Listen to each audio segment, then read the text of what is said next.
One of the things I get asked a lot by people is, don't I get affected by constant rejection? And honestly, telemarketing isn't about that. When I'm calling for somebody else, I'm not emotionally invested in the calls that I'm making. I'm normally passionate about the product and or service that I'm selling, because I only tend to take on clients where I feel like I can get behind it and be passionate. I tend to do that more over taking work for the money, because I want to enjoy the work I do. Life's too short. But it's not constant rejection.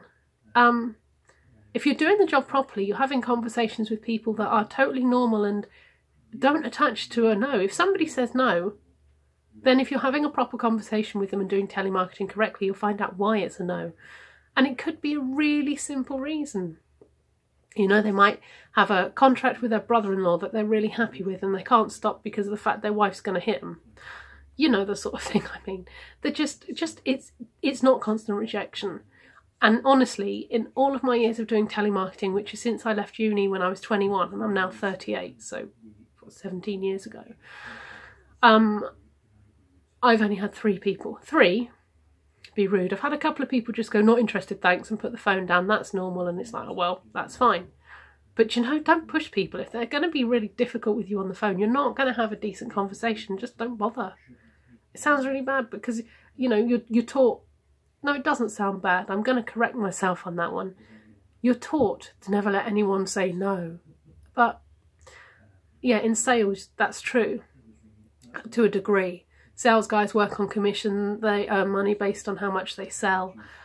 You know, they've got the tactics to be able to get people to buy something if they're in the door. Telemarketing's more black and white. You're either in there or you're not.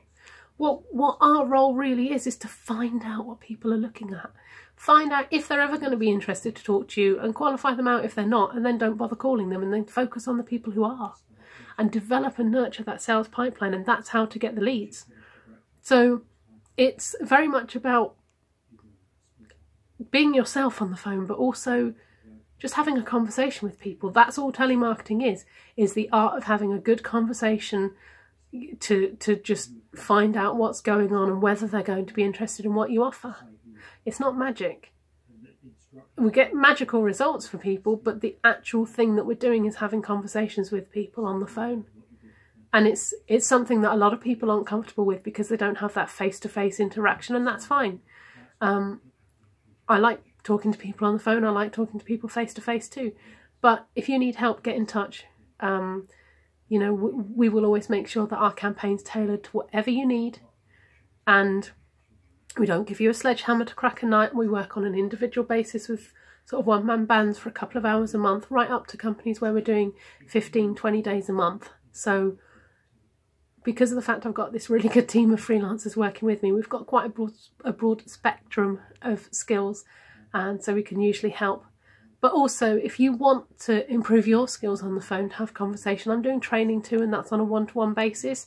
I will at some point develop a proper package and a webinar and all of that, but for now I like doing it on a one-to-one basis because I really see that person go from being petrified to enjoying what they do, and that for me is what it's all about as well. As I've said in many videos, it's all about the enjoyment. But I hope that's helped.